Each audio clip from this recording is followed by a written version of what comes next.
Welcome back to the Midlife Maverick podcast. I'm Stretch Rayner, your host, and today the conversation is one that was pretty eye-opening.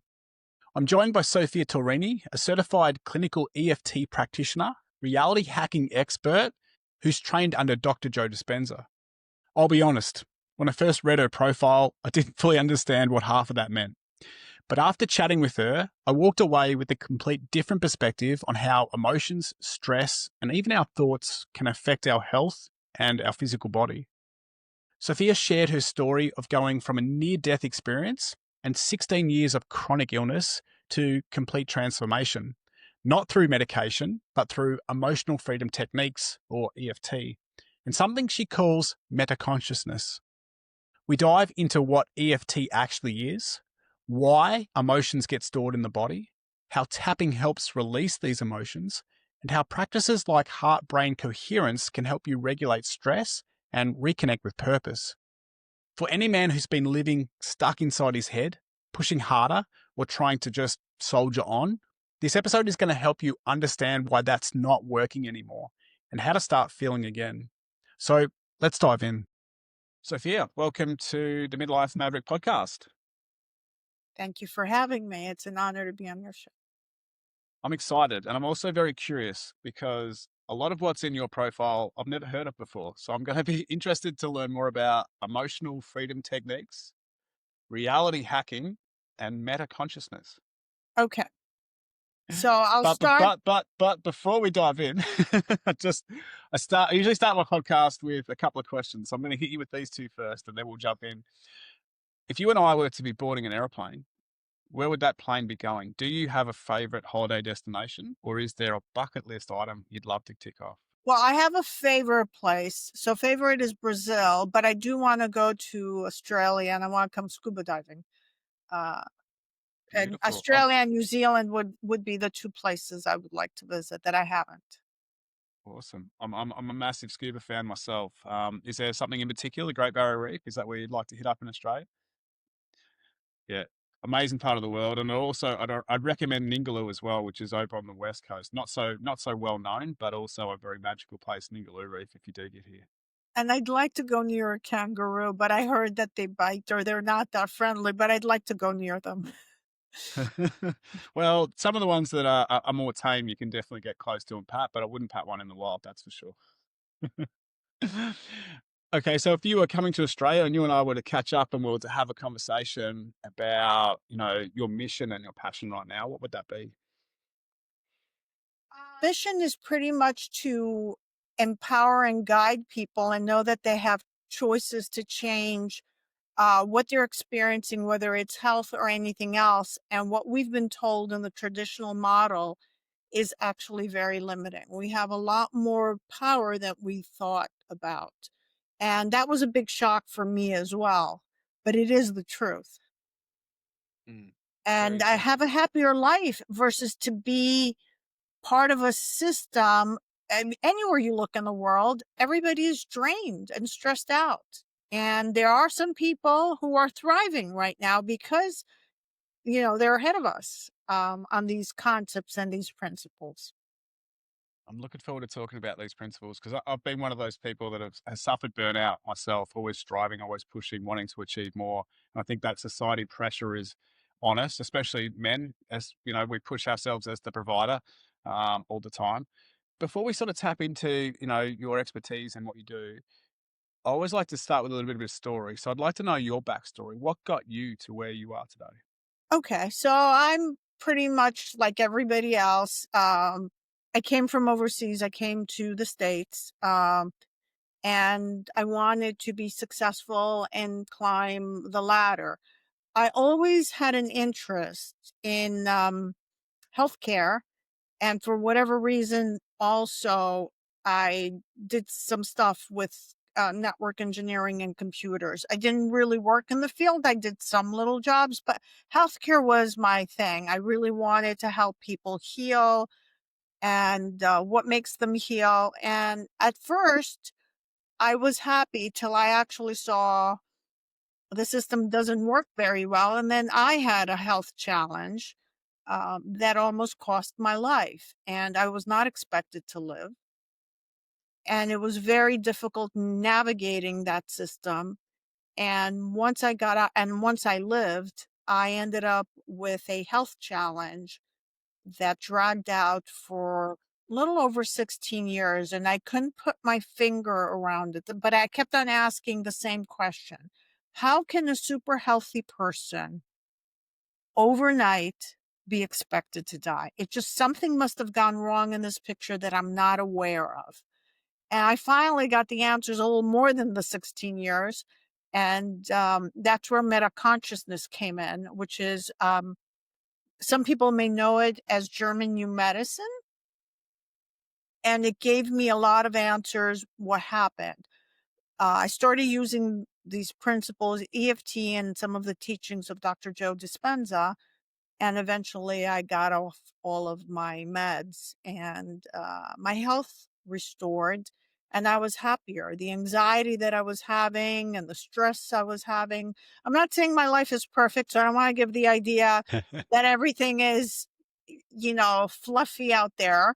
But I'm definitely at a much happier place. I'm not affected so much by the outer world. I can self-regulate, maybe not immediately, but within a day, where it would take me months and years to self-regulate on certain things. And I don't take any meds. And Wow. I'm Well, pretty happy. I go biking every day. I love helping clients now without any side effects. The sadness I had in healthcare, and I witnessed they would take these drugs or there would be so many surgeries and they would end up having to sell all of the stuff to pay those bills. But the side effects was terrifying. And the side effects didn't always show up right away. It would be 5 years later.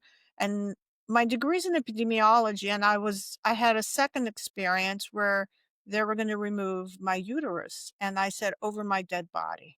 And I said, I'm going to have a uterine prolapse. I would have had not a uterine, bladder prolapse, because once you take the uterus out, the bladder falls down. And I said, I'm not willing to do that. And eventually I found another method where I didn't have to remove and have a hysterectomy. wow. Wow. Fascinating. What a story. When you reflect back now, like if you look back before your diagnosis of your sickness, what can you see? Can you see anything that maybe led to that? Yes. Well, there's a couple of things. I was very, very stressed. Um, and the stress caused me and put me in survival. But I do believe, I mean, it may sound strange to your audience, we co-create or we are creators of our reality. And I remember saying all the time, I can't take the situation. I just want out. I can't take the situation. I just want out. And all of a sudden, something happens and I have an exploratory surgery and they say you have 2 days to live. So uh, I I realize now, it took me a while, I had to clear a lot of emotions, that my negative state, there was something that had happened in my life that I didn't know how to process emotionally. I was disconnected from my body. I had no clue how to process emotions and sadness and grief. And all I kept on doing, I had a girlfriend, we'd talk 2 hours every day on the phone, and I just kept on ruminating on the same stuff. I went to work, of course, and I did everything else, but I was always ruminating on the same story, kept on saying the same thing. I want out. So the universe gave me, okay, here, you want out? Right here. 2 days to live. You make your choice. Wow. Yeah. So, how did you start to change that inner critic or that inner voice that was telling you that? I didn't change that right away. What happened was I luckily enough I lived, and it's a don't want to go into the details of the hospital experience because it's these were people that I worked for and there was no support for me. I somehow survived after 23 days, but I had a lot of ailments. And I was wise enough to end up at the Mayo Clinic. For whatever reason, I was refusing year after year to remove my organs. because they kept on saying, this organ has to go and this is the only treatment. And my father was in dentistry and he kind of believed in self-healing or some form that the body can heal a bit, not full-blown healing.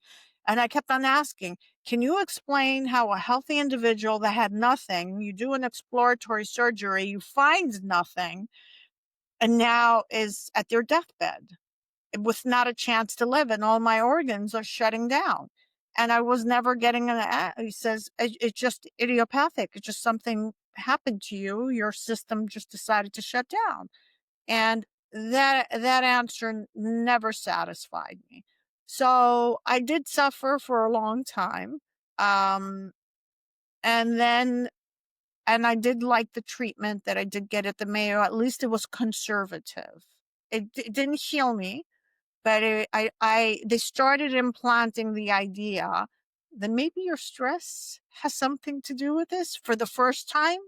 They were just delicate about it. They didn't go full blown saying that, which was nice because I don't think I was ready at the time to hear that. And then I started reading. I had read some stuff when I got sick, and I read all the stuff. They made a lot of sense to me, and I immediately shut it off. I don't know why and how. I read like 98 books on how the brain and body works, and I just blocked it as if it's impossible. And then, of course, now the years have passed, and I'm sick and tired of having the symptoms. Now I'm functioning, working, but these challenges.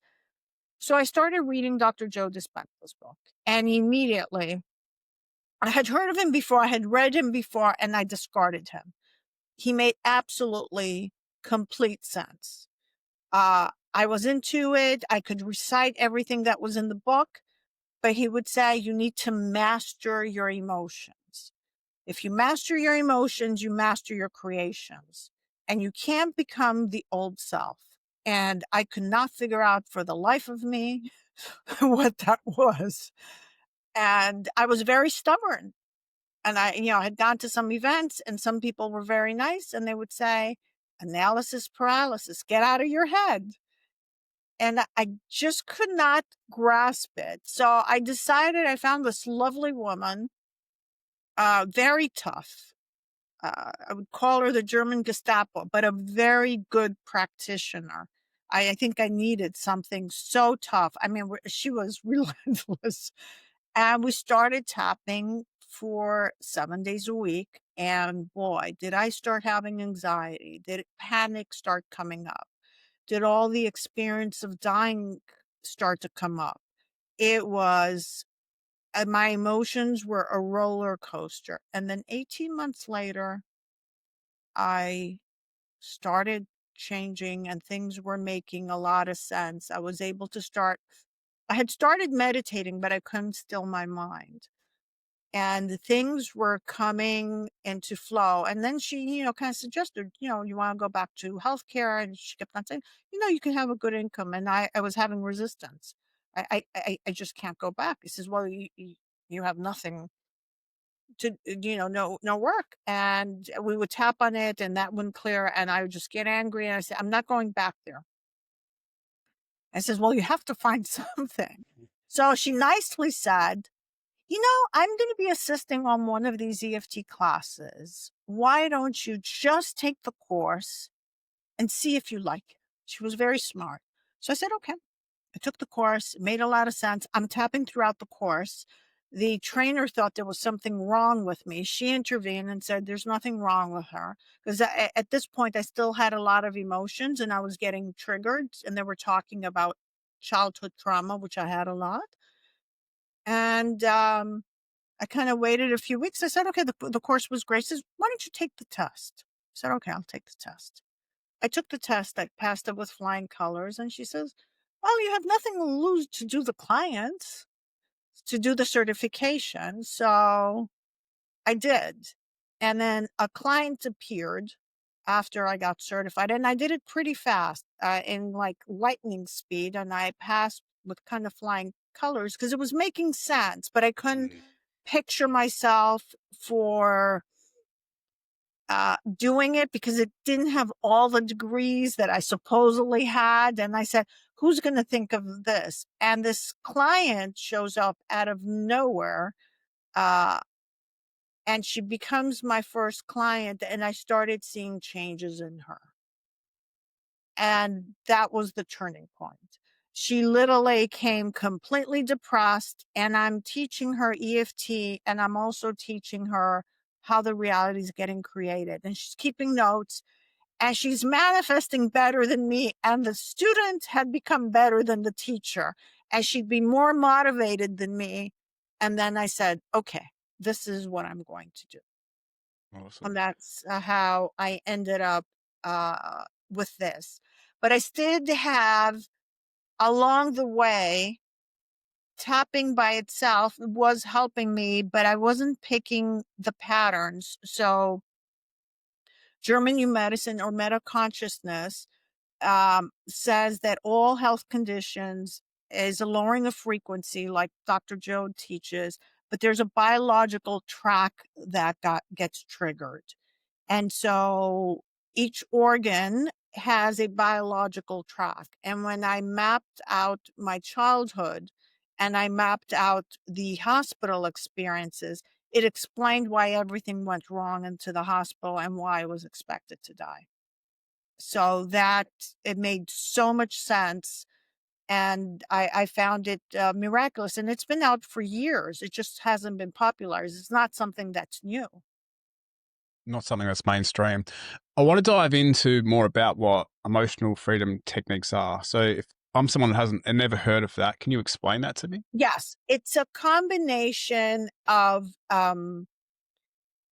cognitive psychotherapy and then tapping on the body's meridians. So we have a lot of meridians that we tap, and it's acupuncture without needles. But let's discuss, and the only reason it's called the version I've been trained is clinical is because it's evidence-based. And you actually have the biggest person in Australia doing it. Her name is Peter Stapleton at Bond University. She's pretty famous for it.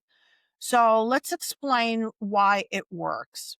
So all disease is considered to be a lowering of frequency. So when emotions get blocked in the body, then the signals between the cells gets altered.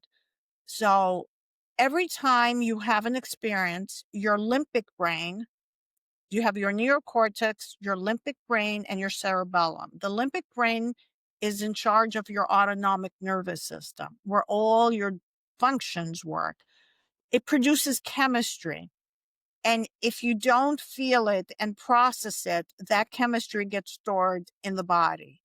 And through the years, because we were never taught to feel with our bodies, we can say, I'm angry, and you feel it in your head, but not in your body as sensation. That energy gets stored and causes blockages in the body. So the physical act now of tapping by verbalizing and feeling the energy, that is a key component, feeling the energy and the tightness and the anxiety, whatever it is, it then makes it release. Why? Because energy can never be created or destroyed. It has to be transmuted. So whatever you had stored since you were 5 or 3 that you did not process because it had information for you, now it has to be released. And that's what causes the healing. It's the release of energy, and emotions is what holds limiting beliefs. A lot of people go, well, I have to get rid of my limiting beliefs. Well, it's the emotion that is holding the limiting belief. So there are thousands of limiting beliefs, but if you release, let's say, fear, you can knock off 10, 15 limiting beliefs. So that's why it's better to address the emotions. And a copy of emotion is stored in the brain. La Violette, 1988, proved it. And Candace Perth also proved that the body is the subconscious mind. So a copy is stored in the brain, and a second copy is stored in the body. For example, kidneys usually hold fear. I'll give you something from meta consciousness. Pneumonia, I know people are going to argue it's a bacterial infection. The real lowering frequency is a life-threatening message you receive that you have a condition that you may not live, and then feeling powerless to it. As a result, it's going to make you very hard to breathe, and that needs to be cleared. Digestive issues, depending what it is. If it's constipation, you can't let go. I can't let it go.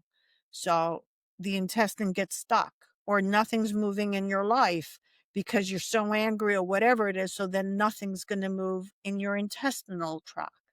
So it gives us, German new medicine or metaconsciousness gives us the biological track, and then we can map it up with some memories, because all your beliefs are based from your early childhood experiences. You develop them from your first trimester.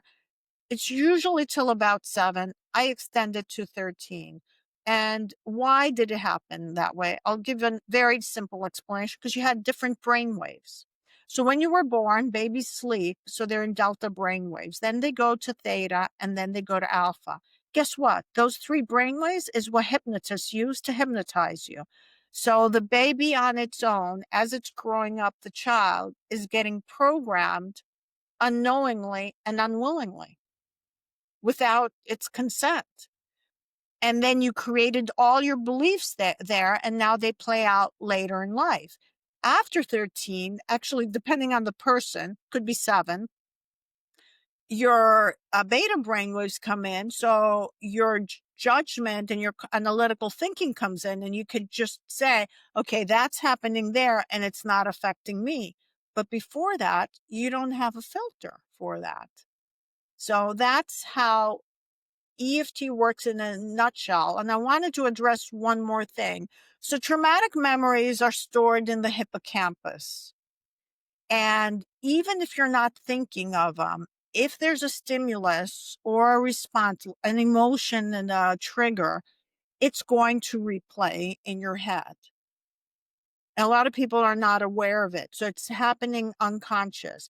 The reason they get stuck in the hippocampus, because traumatic memories don't get time stamped properly to be filed. So with EFT, we actually process them, remove the emotion from the memory, because memories are stored also between 2 neurons, and then it gets filed in your neocortex, where if I asked you, what did you eat a month ago at this time? You say, well, I don't remember. Well, that's what we want to do with traumatic memories as well. Very interesting. It sounds very powerful. And it sounds like, I think some people would be like, oh, what do you mean? How can this be the case of emotions causing disease? But I think there's a lot of research out there that if we're holding a lot of emotions and there's a lot going on in our body, it is a state of disease or dis-ease. We're not allowing ourselves to sort of process that. So by the sounds of it, emotional freedom techniques is a way to, would you say, reprogram the brain? That's correct. It's a first way to actually feel them in the safe modality, and then reprogram the mind. Absolutely. Because then you tap afterwards, what do you want? And and I'll put in the hacking reality here.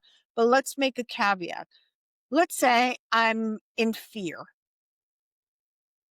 And the body doesn't know the difference when you go into fear, if it's by a real life experience or by thought alone. By watching a scary movie on TV, you can activate fear. So thought and watching something can activate an emotion. We know that from a neuroscience point of view. So if the fear system has been activated, which activates the sympathetic nervous system, you'd be wanting to run, flee, or hide, right? If you were now tapping on fear,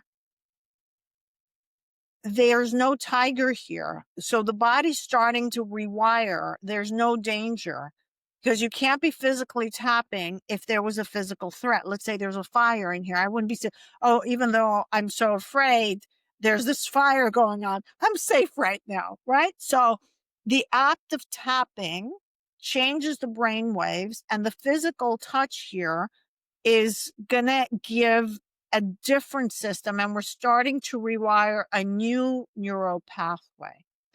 So what we have to do, because a lot of people go to affirmations and they follow the law of attraction, you cannot put lipstick on a pig. Okay. So, or let's say you were doing a garden. You can't leave the weeds and plant the garden.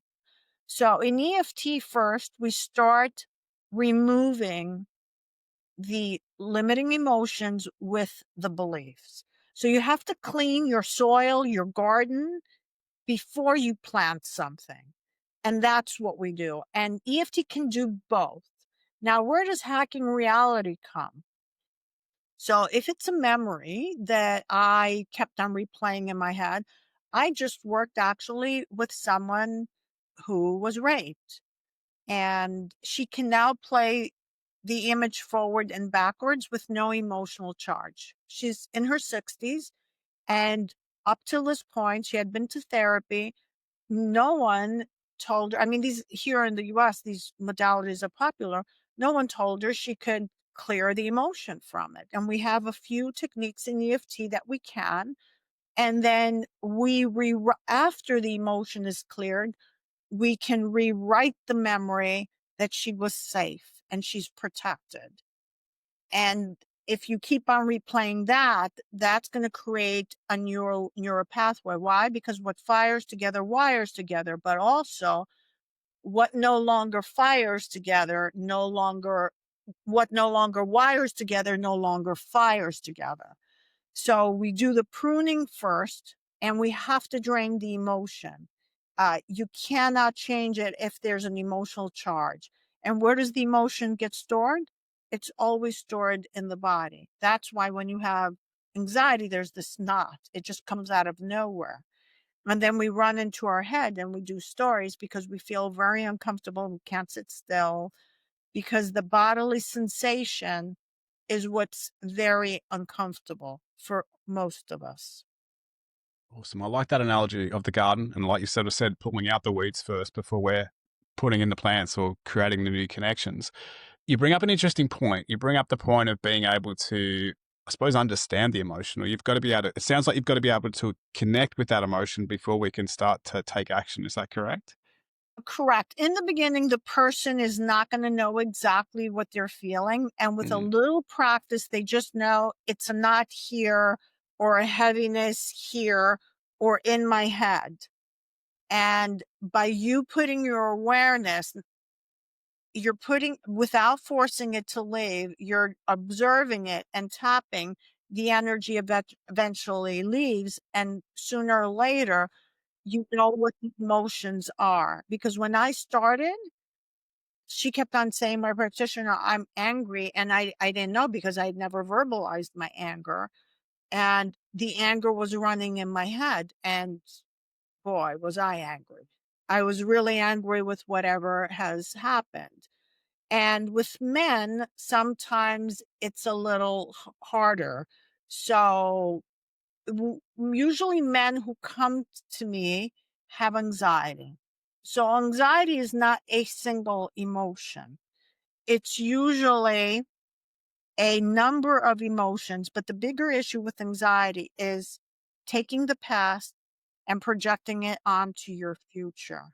And people think anxiety is a raw emotion. It could be anger or fear or something else, and you're taking your past and projecting it out.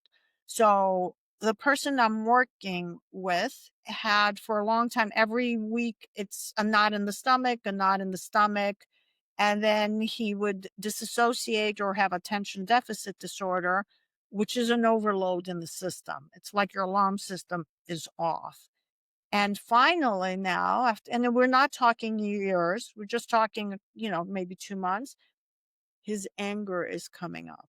And now his guilt is coming up.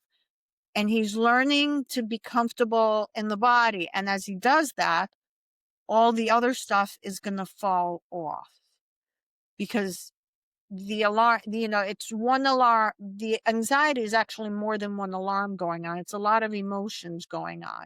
And so when there's only one alarm, you know how to fix it because you know where it's coming from.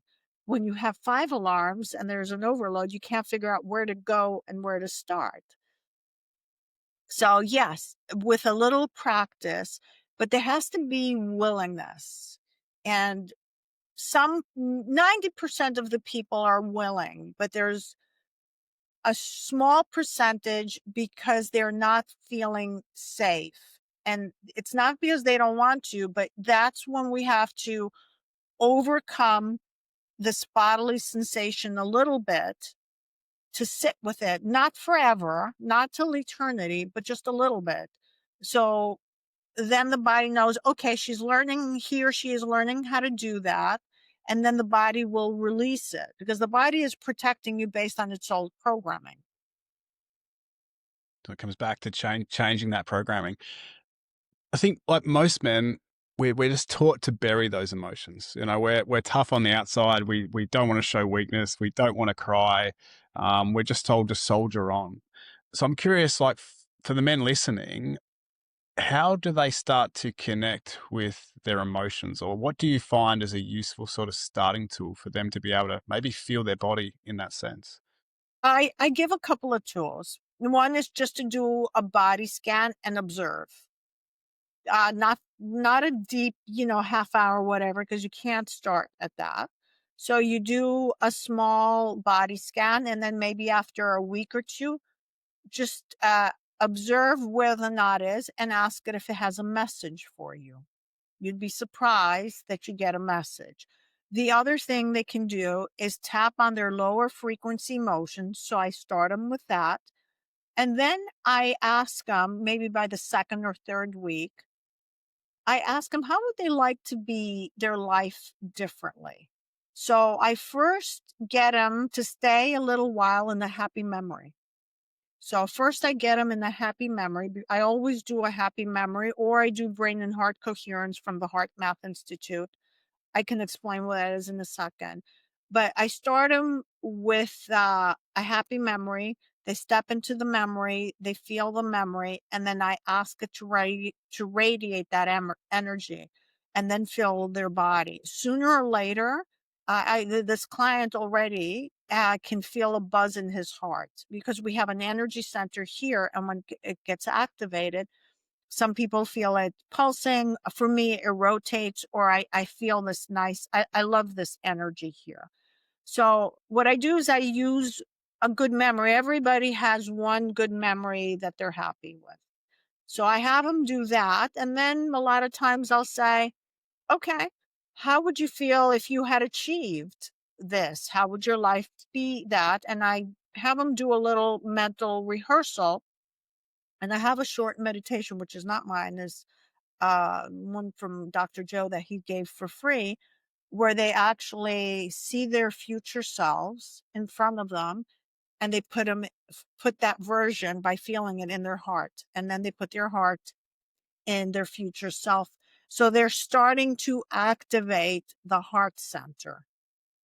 And that's how I get them, because they may not have good experiences. The last 30 years could have been miserable, but they have one or two memories that they love. And that's actually what I did for myself. I had some good memories in the past. I used the heart math. They had a little device where you clip it on your ear and it measures heart rate variability. And it on my app, I had to get coherence. So I did brain and heart coherence with my breathing. It drove me nuts in the beginning. I couldn't get it. It was beeping, beeping. It was driving me nuts. But it took me maybe a month or two.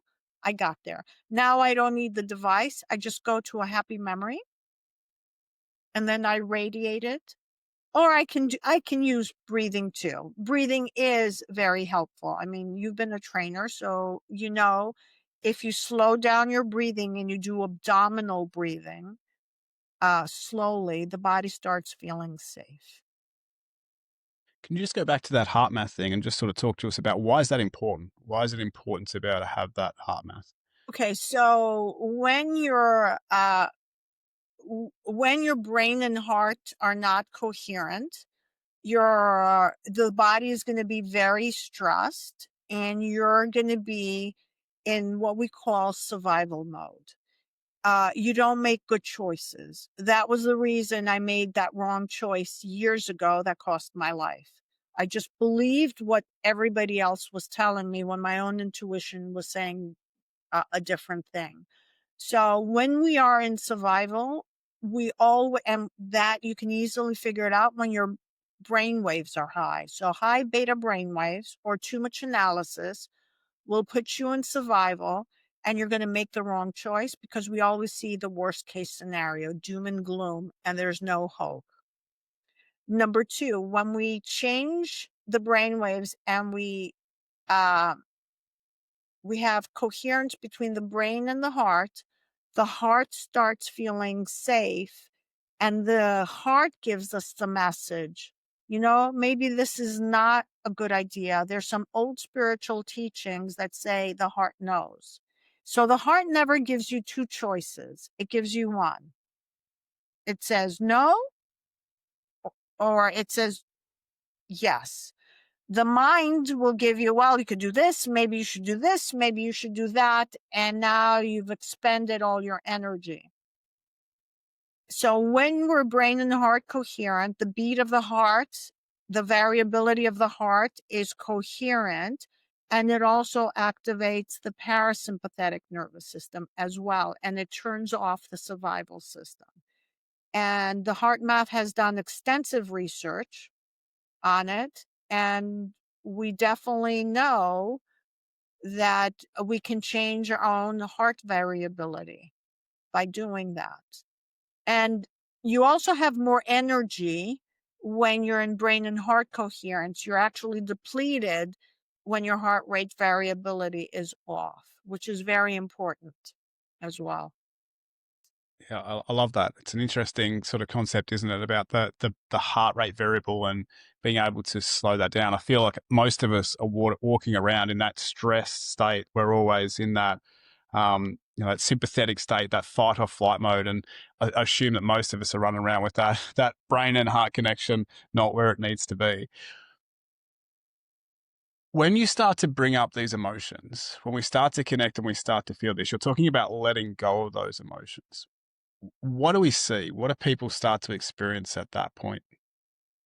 They experience more ease in their body. They say they're lighter.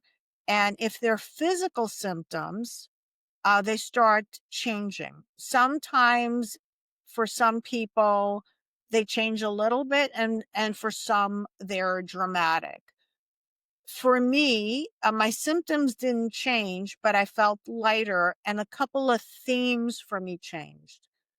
I naturally, because my practitioner didn't say a word, I naturally forgave many things that happened with my mother. And I had a lot of compassion, and I realized why she did it, where before I thought she deliberately did it. So there was a big change. And there was one experience which I had as a child that I thought that I wasn't important for my father. And when we cleared, because he had to stay behind when we moved, it's not that he didn't love me, but that I had perceived, well, if he's not important to go with his kids, obviously I'm not important. And I do remember that was the first time I saw the belief leave, and I felt his love, even though both parents were dead at the time. And I saw a major change, and I naturally started forgiving, which was a good thing. It took me a while to forgive the hospital, but I did forgive that as well. And then I realized that's how the system is. That's how they work. They don't see it any different. And I was part of that system as well. So I know why it works, but I was angry for a long time. And, how could they do it? How could they miss this? And just all the stories. At the end of the day, it was eating up my own energy. And it helped me with grief. I had a situation where I lost my partner, and I thought for the life of me, I would never get over grief. It took me longer than I wanted, but now I realize that's the choice that soul made, and I respect that. Sounds like you've been through very transformative experiences with all of that. And I'm glad that you've shared that with us, because I think there'd be a lot of people that can relate to a part of your life going through the experiences that you've been through. But also, I feel there's been a huge identity shift for you from someone that worked in healthcare and believed in that system to then go into something that a lot of people might think is a bit woo woo. But, you've stepped out of the health system and into this system, and you've embraced the journey, and you've seen incredible results from that. So I thank you very much for sharing that story with us. It's very powerful. Well, no, thank you for asking. And in the old days, I would have fallen apart during, this interview, but I decided to see why it works. And then that's why I wanted to credit Peter Stapleton, because she's with Dawson Church. They've done over 300 studies or peer-reviewed studies where they found EFT downregulates 6 stress genes, and one of them is cortisol. So, people may not believe that disease is a lowering of frequency, but we know now stress, if they don't believe in anything else, we know stress will make your body work haywire. And I've been doing something as an experiment. I started losing my vision after the hospital experience. And at the time, I associated it with high doses of cortisol and prednisone that I was given. It will damage your vision. And it got to the point where I wear contacts. It was almost like I can't see anything without my contacts. And I started tapping. So I used German New Medicine plus tapping. This eye was almost +5. It went down to 4. Was it 4? 4, 4. It went down to 4. Then I had a loss. I had grief. It went up to 425. And about 3 weeks ago, it dropped to 325.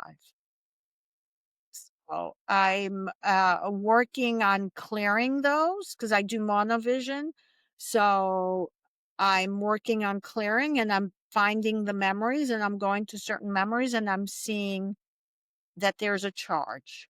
I didn't want to see, it was too painful for me to see, or I never wanted to experience it. And as I'm clearing it and the emotions are being stirred up, uh, this now it didn't clear overnight, but we're not talking 20 years either. Hmm. So there sounds like there's a lot that we can do when we start to tap into these emotions. You're talking about fixing your eyesight there, and we're talking about disease earlier, and you touched on physical pain, like maybe I'm storing back pain or something like that. So is there this belief that we can just work on our emotions and work on these techniques, and whether it's disease, whether it's physical pain, whether it's even loss of sight, we have the potential to start to reverse something like that? Is that what you're saying? Yes, and Dr. Dispenza has taken it further. So he actually has now all the research. He uses a little different approach. I still use meditation. So the only thing I do different is he tells you need to master your emotions. He doesn't give you how to get there. But if you do the mental rehearsal and you can be in the new elevated state of being, and well, actually, if you've cleared your garden first, you Mm. go into the elevated emotions and you do the mental rehearsal. He has research now that proves the body heals. So his research has, I've seen completely blind people see. I've seen completely paralyzed people walk, and he's had terminal cancer patients uh, tumors heal. And I've had my own experiences, which is how I started believing. I healed completely at one event in less than an hour, but then I lost the healing in 2 months because he said I was early in the work. He says, you can't go back to the old self. And I didn't understand what the old self was. And so I was angry. Angry was not, I think it was rage. And so my symptoms came back 10 times fold. And that's when I added EFT. I had tried some other modalities, so I can name them for people, but for me, they didn't work. They worked for a lot of other people. And I tried 30 sessions of each. I did Psyche, I did the healing codes, I did hypnosis, I did EMDR, and there was one more modality that'll come to me. The rapid RTT hypnosis method, and nothing was working because I, again, was disconnected from the body and I was using my mind to heal. Now that I'm a trainer of Dr. Dispenza, what we teach, you have to go from thinking to being into doing. So you have to become, believe, behave, become. So if you do not become the new identity and you don't embody it, physically embody it, there won't be any healing. But if you do, now he has all the research and it's on his website and you can see it. And there's a documentary he did, which is already 2 years old. Yeah, I love Joe Dispenza's work, and his books are incredible. And I've heard that people that have gone to his, workshops or retreats, gone in a wheelchair and walked away from there. Or I've heard about people who've lost their sight and then gained their sight back from the work that he does, which is just mind blowing to me. I'd love to be a part of those retreats at some point. I'm curious to know about the practice. So when we step into this work and it's work we have to do, what's the sort of commitment? Are we meditating for hours? What are we trying to do to, I suppose, untap these emotions and start to heal? Obstinate person and I don't let go things easily. So for me, the magic didn't happen as fast. So what I usually do is I wake up in the morning. I try to set my intention if I can before I go out of bed. I do tap a little bit in the morning, like 15 minutes. And then I write down my thoughts. And sometimes I just have these crazy thoughts. They just, I'm sure you have them too. They come out of nowhere. And then I have also some limiting beliefs. That's been the hardest one for me. I have these limiting beliefs and I write them down. And then this is based on Dr. Joe's teaching, and then who I want to be. So once I've cleared and calmed myself down, which doesn't take forever, it takes 15 minutes or something, or sometimes 20, then I meditate. And then I have a meditation. When I started, he had the longer meditation, so I've gone into that habit, but you don't need to do an hour and a half. A half-hour meditation is ample. The challenge is, can you maintain that during your day? That's the hard part. So when things were going very well, I used to have a second meditation in the evening, or I did breath work, which I didn't do, and I do like it, and I may go back. So it didn't have to be a meditation. It could have been some breath work to release some energy. And then I do a longer tapping session for me when things come up. I try to keep that as a practice for myself. Number one, I become a better um, practitioner, and I still have blind sights because most of my life is the other way, where I was in my head, and it's so I can't expect 5 or 6 years of my life to wipe out 50 something years of my life. Exactly. So that is the practice I do. Now, some people, it's easier for them. What I find, the people who don't need to do less, so one of these clients that I have, he can go into the happy state. People who are not super analytical will find a way to stay in the happy states, and they will create the reality much faster. Okay, that was my next question. It was like, how long did people generally take to have, these transformational experiences? And it sounds like it really depends on the individual. Yes. If I get the person younger than 35, they clear much faster. So I had a woman with panic attacks, 10 sessions, and they were gone for good. I went through a short period of panic attack. I didn't have it before, but I did. The panic attacks cleared very easy for me. That, for whatever reason, cleared fast. So your age matters. Why? Because your personality gets more hardwired after the age of 35. But if the person is not analytical and is diligent to put some happy experiences in their day. So I tell people in between, don't go and watch a horror movie. Watch something funny. Go to the park.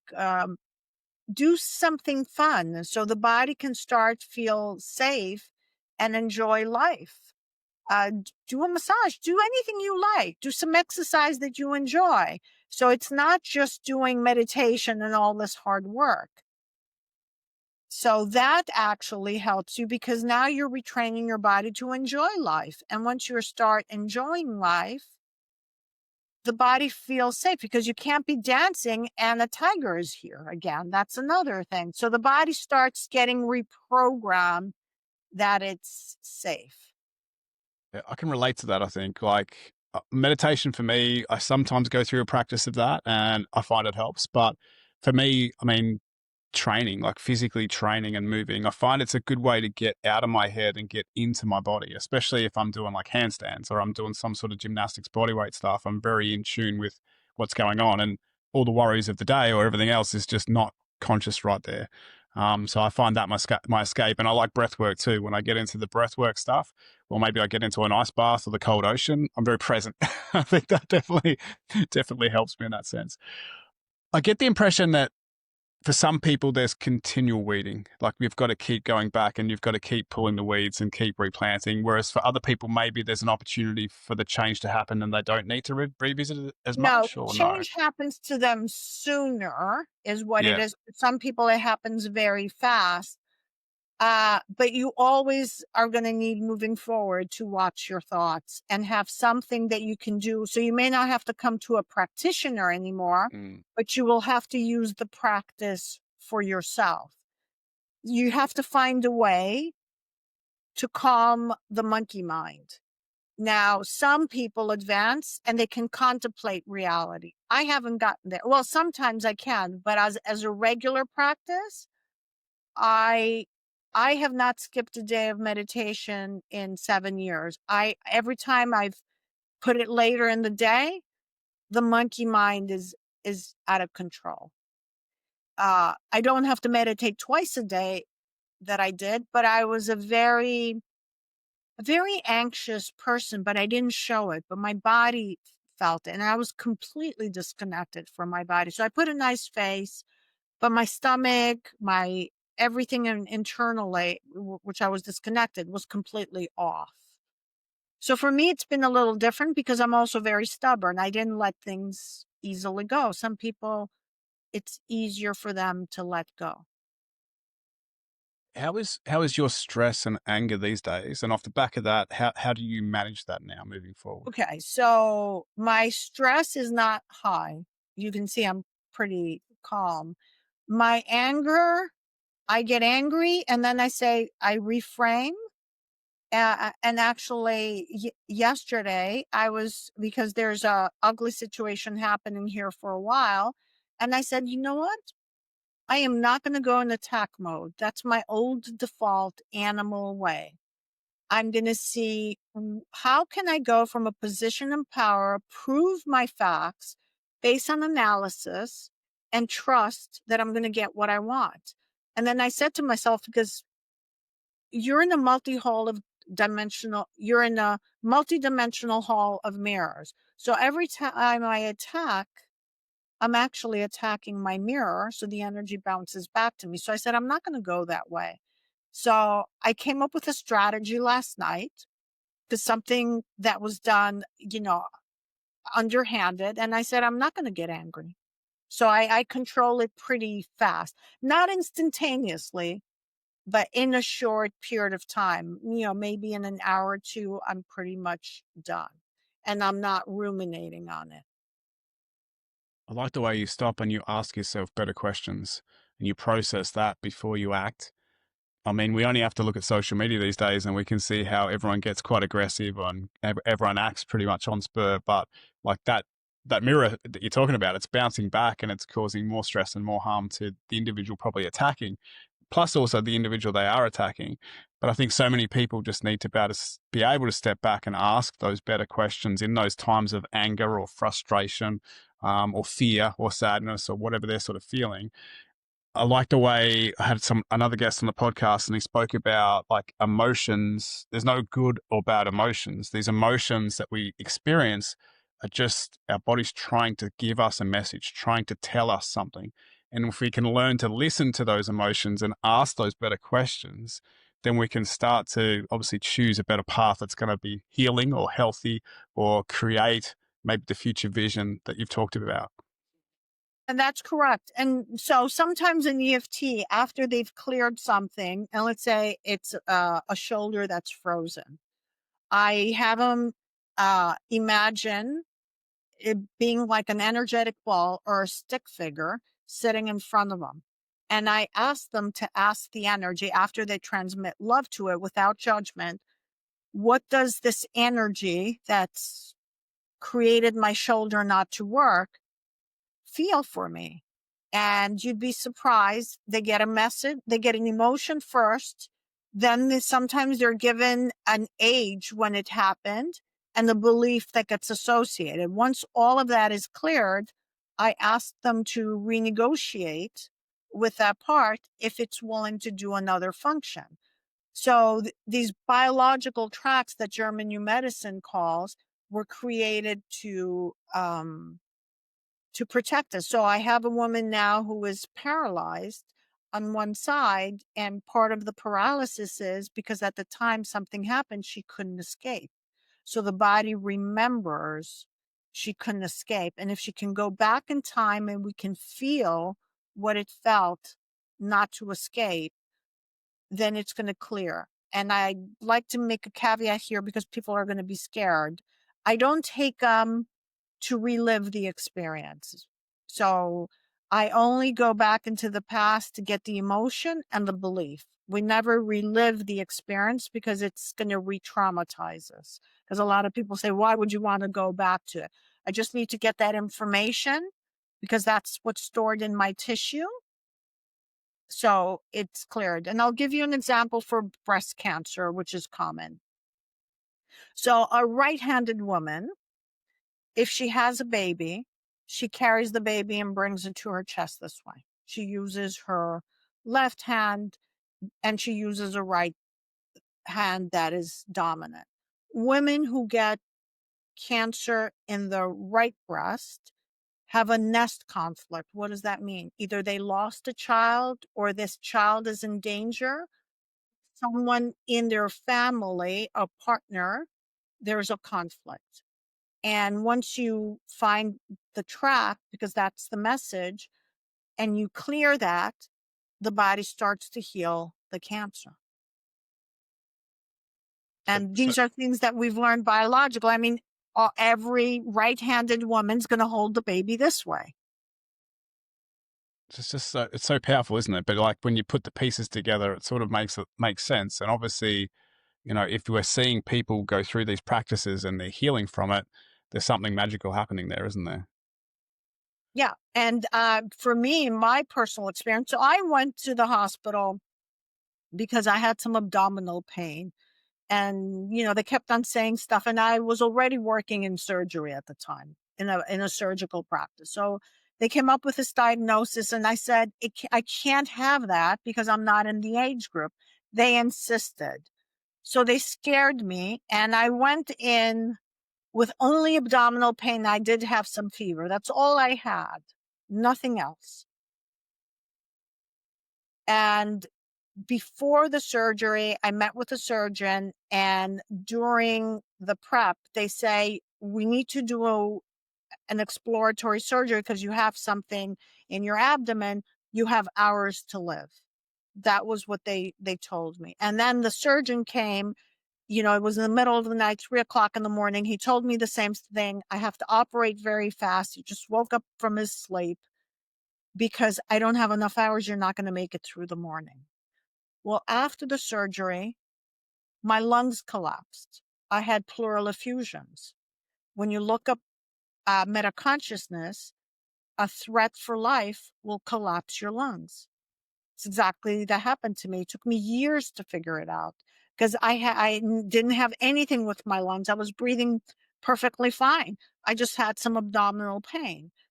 Now, the other symptoms that happened because of the incisions explain why I got all this abdominal fluid and then why my organs started failing. So all of these things that they were telling me along the way kept on preparing my body to shut down because I believed what they said. See, Dr. Joe says, once you believe and surrender to it, that's it. So I trusted these people because that's all I knew. I believed they must know better, even though I had a voice. I said, I don't have the symptoms for that age group. I don't match it, and then nothing else matches. Turns out I didn't have what they thought I did, but I believed all the other stuff. Therefore, my body started failing. It's just amazing, isn't it? Like the words we get told and how we absorb those words and take on that belief, the impacts that that can have. But I suppose it's not just in the words, it's how we live our life every day, and the beliefs that we tell ourselves or what we get stuck on can just have such, I suppose it could be both ways, isn't it? It could have such a negative impact on our health, or it could have such a positive.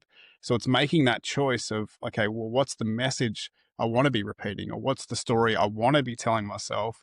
Because if I keep telling the wrong story, it's going to be very harmful to my health in the long run. Absolutely. And Uh, you brought social media. What are they? They're all, I don't watch anything, doom and gloom. And how do we know? We know it from a neuroscience point of view, but we know it with evidence. Why? Because of the placebo effect. You would give patients, they've done studies, it's about 35%. You give them a sugar pill and then they magically heal from conditions. I mean, there are documented stories of it. So we know if you believe in the positive truth, then you're going to heal. But if you fall and believe at this horrific sentence that the doctor, and they've been proven wrong so many times mm, mm. that then you're going to have challenges. And that's where I went wrong. I literally believed the system because my training was in that. So that's where my degree was. And I couldn't shake it off. Well, the medical text that I read and I studied and I did my thesis said this is true, which is why I said I'm too, a practitioner working with me has a hard time because I was too stubborn and indoctrinated in those beliefs. But if I can change and get rid of those beliefs, then someone else. So if we are creating our reality, and we are, and I can give you supporting evidence why, 3 studies: the double slit experiment that got the Nobel Prize, the double slit quantum eraser that goes back in time and changes the events, and the 2022 Nobel Prize on non-locality, that everything is rendered as we go along. So you can't be having 3 Nobel Prizes here, kind of saying the same thing. So much we don't know, isn't there? There's so much that it's just like mind blowing when you step into it.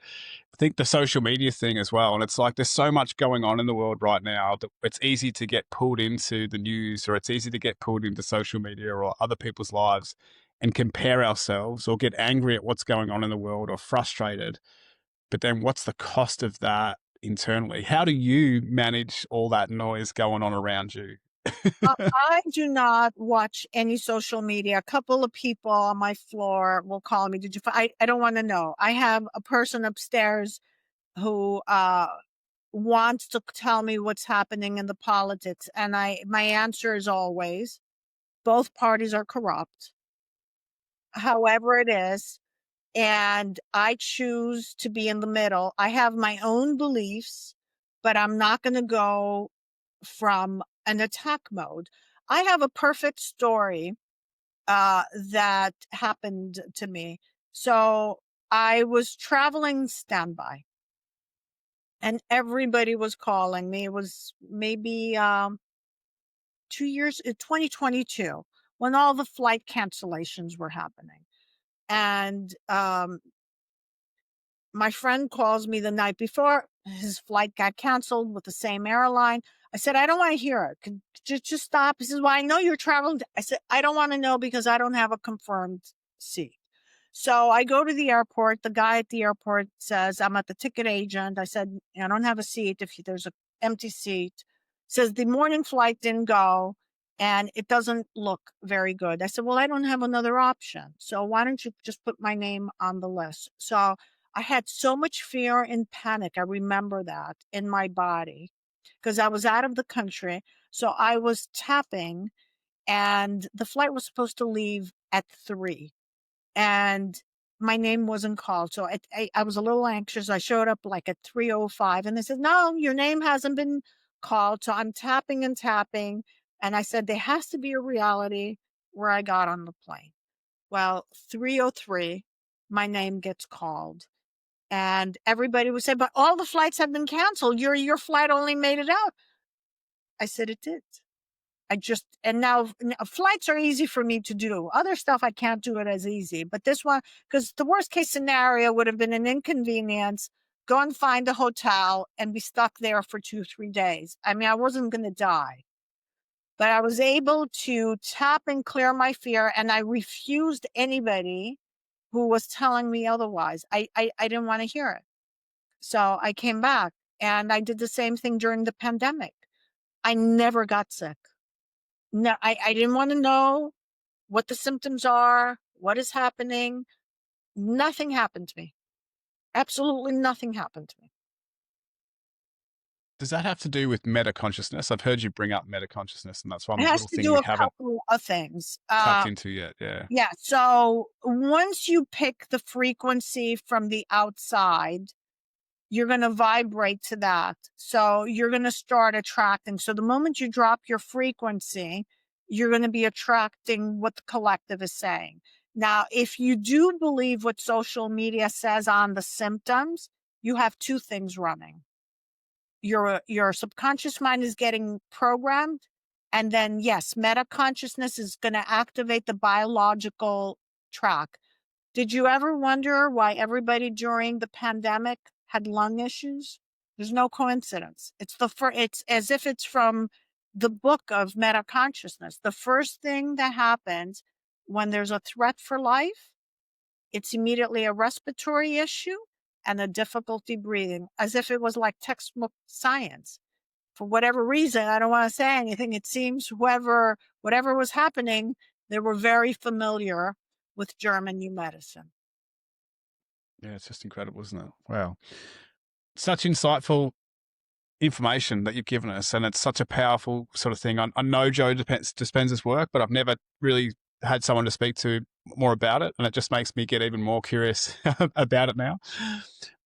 If there's something you could leave that would help men in midlife reframe or shift, what should they take away from this conversation? Anything that's happening in their life, they can change. And I'm going to put something a little strange for them. So Mm. if it's a health issue, you are not healing this body. You're actually, once you start to heal the thought, your mind and the emotions, you're moving to a parallel version of you. So I know it sounds crazy for people because a lot of times they say, well, I've had this condition for 50 years, therefore I can't heal. But if you know that there's another version of you and you're aligning to that, and there is no yesterday, the yesterday is all in your head. I mean, if you ask in neuroscience where the yesterday is, no one can find it. So if you start with that, no matter where you at, you can change. Is everything changeable? Yes, but it depends on how committed you are and how much are you willing to wipe off these limiting beliefs. Now, if you're in a relationship that's horrible, there's another version of you that is better. And if both partners now start working on that together, they create miracles. So I'm working with a couple and they're actually creating. When you have two, it's even more powerful. And assuming they're both aligned. So there is another version of you, wherever you are, whatever it is, that's happier.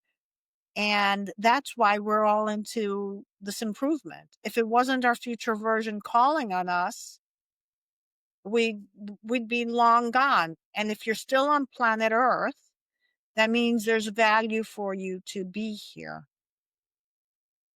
And you were just going through a rough stage, because before organization happens, there's usually chaos. When you clean that garden and you take everything out from the soil, it's a mess. And then you have to reorganize it, do whatever you have to do, and then start planting. And it takes time.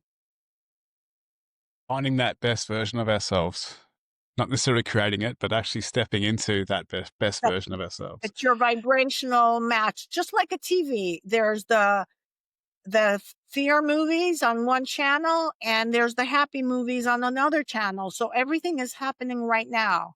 There's a version of you that's whole and healthy. And there's a lot of people who talk about it. Donald Hoffman talks about it. Tom Campbell talks about it. Dr. Joe Dispenza talks about it. Bruce Lipton, Greg Braden.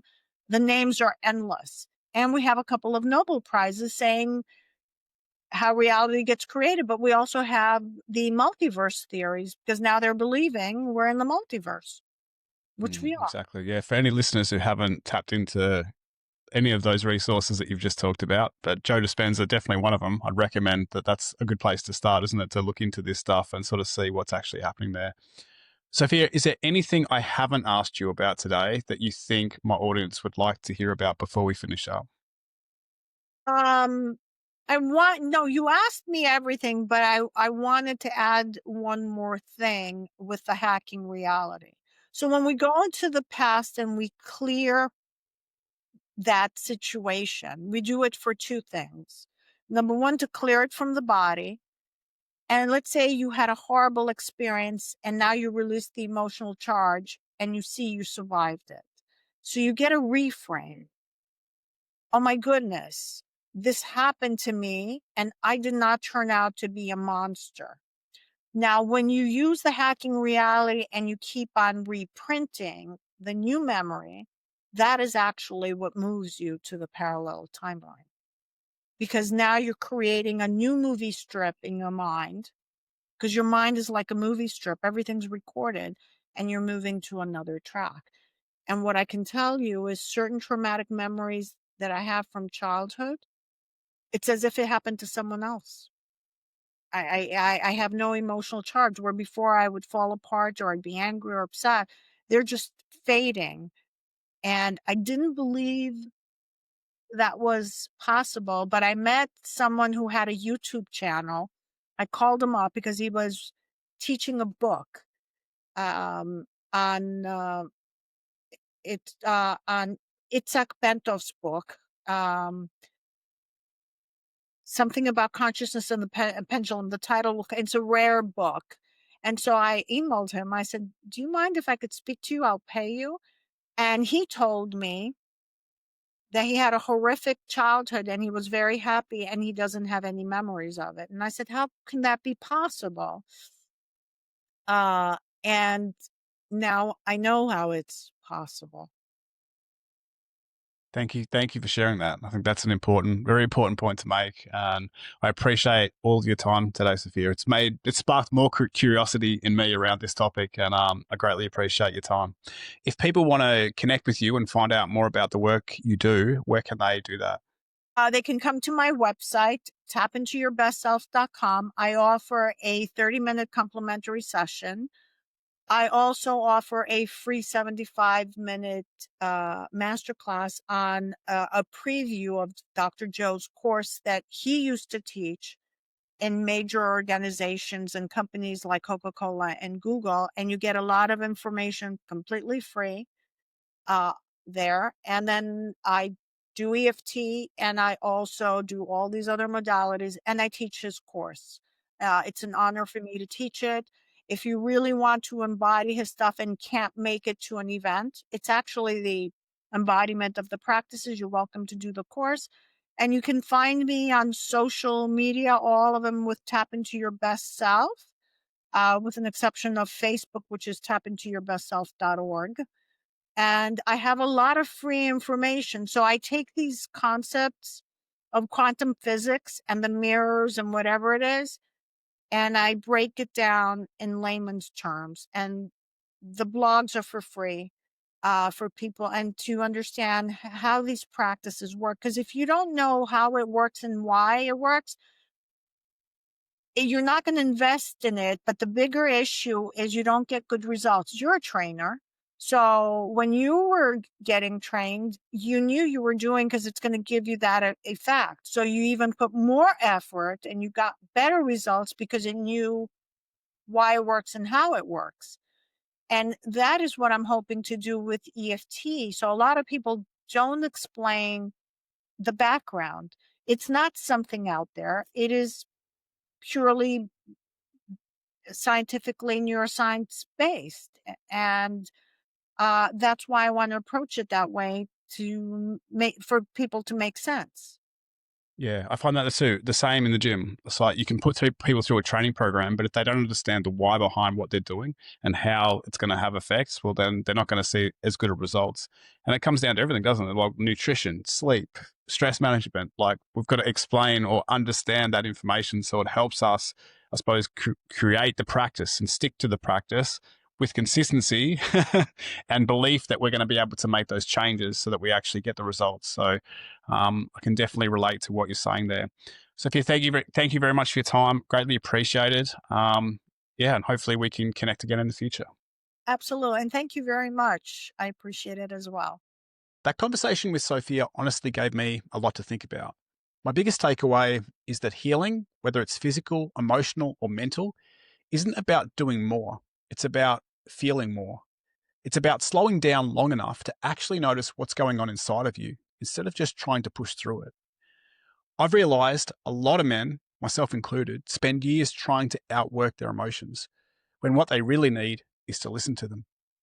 If this episode resonated with you, I'd love for you to share it with a mate who might also need to hear it.